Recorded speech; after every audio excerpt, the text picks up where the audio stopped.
नमस्कार, स्वागत है आपका हमारे चैनल पर। मैं हूं आपके साथ शिप्रा सैनी। उत्तर प्रदेश विधानसभा चुनावों के नतीजे सामने आ चुके हैं। उत्तर प्रदेश में बीजेपी ने शानदार जीत हासिल की है और एक बार फिर पूर्ण बहुमत के साथ बीजेपी सत्ता पर काबिज हो गई है। लेकिन इस बीच बड़ी खबर सामने आ रही है। उत्तर प्रदेश के कार्यवाहक मुख्यमंत्री योगी आदित्यनाथ ने विपक्षी दलों के विधायकों के साथ डिनर किया है, यानी विपक्षी दलों के विधायकों के साथ उनकी मीटिंग हुई है। ये बड़ी खबर सामने आई है और बताया ये जा रहा है कि उसमें आरएलटी के जो 8 विधायक चुने गए हैं उसमें से 6 विधायक शामिल हैं। इसके अलावा निर्दलीय 2 विधायक हैं और कांग्रेस का 1 विधायक, बीएसपी के 2 विधायक, जिनकी मीटिंग जो है वो उत्तर प्रदेश के कार्यवाहक मुख्यमंत्री योगी आदित्यनाथ के साथ हुई है। डिनर पर ये विधायक पहुंचे थे और ये बड़ी खबर है हालांकि जो सामने आ रही है। लेकिन आपको ये भी बता दें कि कोई ऑफिशियल स्टेटमेंट अभी किसी भी पार्टी की ओर से इस खबर पर सामने नहीं आया है, यानी सूत्रों के हवाले से ये जानकारी सामने आई है कि इस तरीके से विपक्षी दलों के विधायकों के साथ योगी आदित्यनाथ का ये डिनर हुआ है, ये मीटिंग हुई है। हालांकि इस खबर में कितनी सच्चाई है ये आने वाले वक्त में पता चलेगा। लेकिन जिस तरीके से उत्तर प्रदेश में हमने देखा कि किस तरीके से सियासी घमासान तमाम पार्टियों के बीच देखने को मिला, तो उत्तर प्रदेश के इस सियासी दंगल में हमने देखा कि किस तरीके से जो आरएलटी के अध्यक्ष हैं जयंत चौधरी, उन्होंने समाजवादी पार्टी के साथ गठबंधन किया और उनकी कोशिश ये थी कि समाजवादी पार्टी के साथ मिलकर सत्ता पर काबिज हो और साथ ही उन्हें कोई अहम जिम्मेदारी उत्तर प्रदेश में दी जाए। लेकिन कहीं ना कहीं अरमानों पर पानी फिरा। जिस तरीके से करारी हार समाजवादी पार्टी गठबंधन की हुई है, जहां समाजवादी पार्टी के खाते में महज 111 सीटें आई हैं, तो वहीं आरएलटी को महज 8 सीटों पर ही जीत हासिल हो पाई है। हालांकि आरएलटी ने 33 सीटों पर अपने प्रत्याशी उतारे थे, लेकिन उसमें से महज 8 सीटें आरएलटी के खाते में गई हैं। और बड़ी खबर सामने ये आ रही है कि उन 8 विधायकों में से जो आरएलटी के 6 विधायक हैं वो दरअसल योगी आदित्यनाथ के साथ उन्होंने डिनर किया है। तो आरएलटी और समाजवादी पार्टी गठबंधन के लिए ये बड़ा झटका हो सकता है अगर इस खबर में सच्चाई है। अगर ये खबर सच है तो जाहिर तौर पर ये अखिलेश यादव और जयंत चौधरी जैसे नेताओं के लिए बड़ी और बुरी खबर साबित हो सकती है। उत्तर प्रदेश में आपको ये बता दें कि जो 8 विधायक जीते हैं उसमें जो शामली जिला है उसकी 3 सीटें हैं और तीनों सीटें आरएलटी के खाते में गई हैं। अगर 8 सीटों की बात की जाए तो आपको बता दें ये जो 8 सीटें हैं उसमें शामली, थाना भवन और इसके अलावा पुरकाजी, मीरापुर, छपरोली, बुढ़ाना, सादाबाद और सिवाल खास, ये 8 सीटें हैं जहां आरएलटी ने जीत हासिल की है। और उसमें से जो 6 विधायक हैं वो अब बीजेपी के खेमे में जा सकते हैं। इस तरीके की खबरें सामने आ रही है। हालांकि किस तरीके की लड़ाई उत्तर प्रदेश के इन विधानसभा चुनाव में आरएलटी की बीजेपी के साथ रही है, ये तमाम बयानों से साफ तौर पर समझा जा सकता है। लेकिन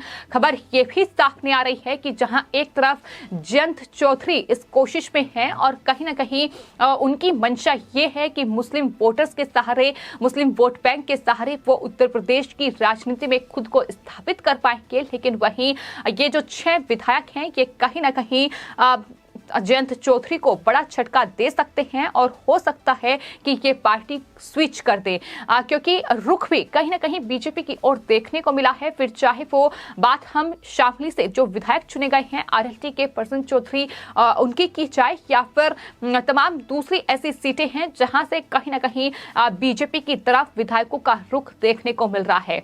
हालांकि जयंत चौधरी इस हार के बाद कितना परेशान हैं ये उनके फैसलों से ही समझा जा सकता है। और ये भी खबर सामने आई है कि उत्तर प्रदेश विधानसभा चुनावों में हार के बाद आरएलटी के चीफ जो हैं जयंत चौधरी, उन्होंने बड़ा ऐलान किया है। जयंत चौधरी ने उत्तर प्रदेश में राष्ट्रीय लोकदल यानी आरएलटी के प्रदेश, क्षेत्रीय और जिला समेत सभी फ्रंटल संगठनों को तत्काल प्रभाव से भंग कर दिया है। तो ये जयंत चौधरी ने बड़ा ऐलान किया है। लेकिन वहीं कहीं ना कहीं मुश्किलें जहां जयंत चौधरी के लिए बढ़ रही हैं तो वहीं समाजवादी पार्टी गठबंधन के लिए भी बढ़ सकती हैं अगर ये 6 विधायक इस तरीके से बीजेपी में शामिल होते हैं। और कहीं ना कहीं ये भी लगातार देखने को मिल रहा है कि उत्तर प्रदेश विधानसभा चुनावों के जो नतीजे सामने आए हैं उसके बाद अब बीजेपी लोकसभा चुनाव की तैयारियों में जुट गई है।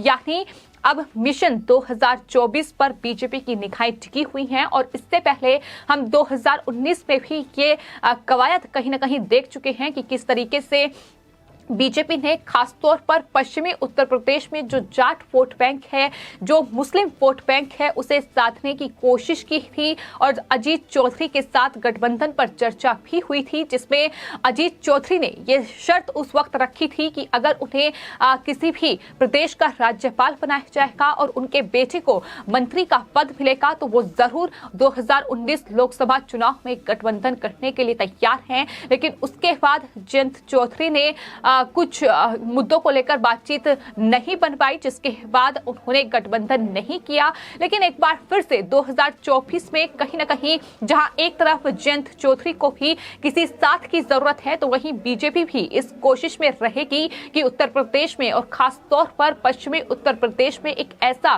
गठजोड़ तैयार किया जाए जो कहीं ना कहीं पश्चिमी उत्तर प्रदेश के हर एक वोटर को साथ सके। तो ये तमाम तैयारियां हैं, ये तमाम रणनीति है जिसके मद्देनजर बीजेपी लगातार आगे बढ़ रही है। और हमें ये नहीं भूलना चाहिए कि केंद्रीय गृह मंत्री अमित शाह का बयान भी उत्तर प्रदेश विधानसभा चुनावों में सामने आया था, जिसमें उन्होंने जयंत चौधरी का जिक्र करते हुए ये कहा था कि जयंत चौधरी अच्छे इंसान हैं लेकिन वो गलत पार्टी में चले गए हैं। तो इस तरीके से उनका जिक्र भी उनकी तरफ से किया गया था। तो फिलहाल जो खबर सामने आ रही है, अगर वो खबर सच है, अगर उस खबर में सच्चाई है, तो जाहिर तौर पर ये जयंत चौधरी के लिए बड़ा झटका होगा, क्योंकि 8 विधायक, कुल 8 विधायक उनके जीते हैं और उसमें से अगर 6 विधायक बीजेपी के पाले में जाते हैं। हालांकि बीजेपी जिस तरीके से प्रचंड जीत बीजेपी ने हासिल की है, 273 सीटें बीजेपी ने उत्तर प्रदेश विधानसभा चुनावों में जीती है, लेकिन बावजूद इसके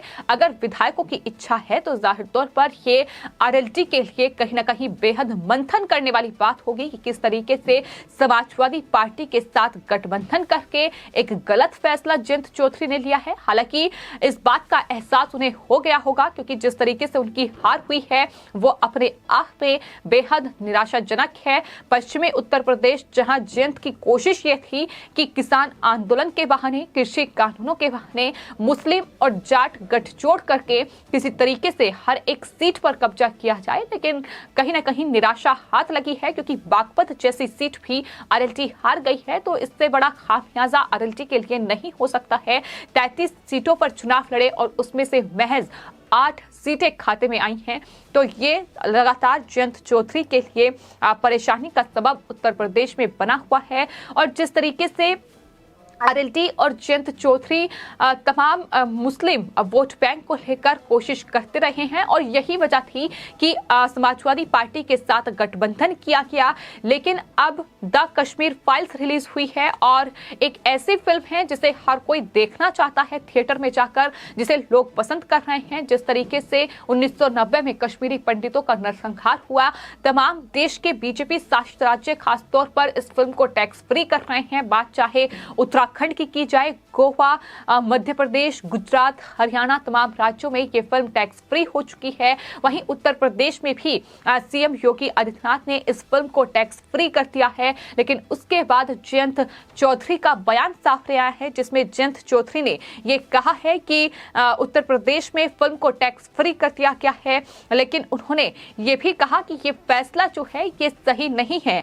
पेट्रोल डीजल का उदाहरण उनकी तरफ से दिया गया और कहा गया कि पेट्रोल, डीजल और कृषि उपकरणों से टैक्स घटाने की नसीहत जो है वो मुख्यमंत्री योगी आदित्यनाथ को दे दी गई। और उन्होंने कहा कि फिल्म को आखिर टैक्स फ्री करने का क्या मतलब है। तो किस तरीके से जयंत चौधरी के भाषण रहे हैं, किस तरीके से समाजवादी पार्टी की जो विचारधारा है, समाजवादी पार्टी की जो भाषा है, जो अखिलेश यादव की भाषा है, कहीं ना कहीं उसी ट्रैक पर फिलहाल जयंत चौधरी आगे बढ़ रहे हैं और इसी का खामियाजा उन्हें उत्तर प्रदेश के इस विधानसभा चुनाव में भुगतना पड़ा है। और यही वजह है, माना जा रहा है कि ये तमाम नेता जो हैं ये कहीं ना कहीं जयंत चौधरी से नाराज हैं, जिसके बाद वो अब बीजेपी के खेमे में जा सकते हैं। आपको बता दें, इसमें जो खबर सामने आई है वो नाम हालांकि सामने नहीं आए हैं, लेकिन जहां आरएलडी के 6 विधायक विधायकों ने योगी आदित्यनाथ के साथ डिनर किया है, तो वहीं कांग्रेस के 2 विधायक जो चुने गए हैं वो फिलहाल बीजेपी के संपर्क में हैं। इसके अलावा बीएसपी का जो एक विधायक है वो बीजेपी के संपर्क में है। ये खबर सामने आ रही है। हालांकि देखना होगा कि क्या आरएलडी के ये 6 विधायक आने वाले वक्त में बीजेपी के खेमे में जाते हैं या फिर नहीं। फिलहाल आपकी इस पूरे मामले पर क्या राय है, हमें कमेंट बॉक्स में जरूर लिखें और चैनल को सब्सक्राइब करें।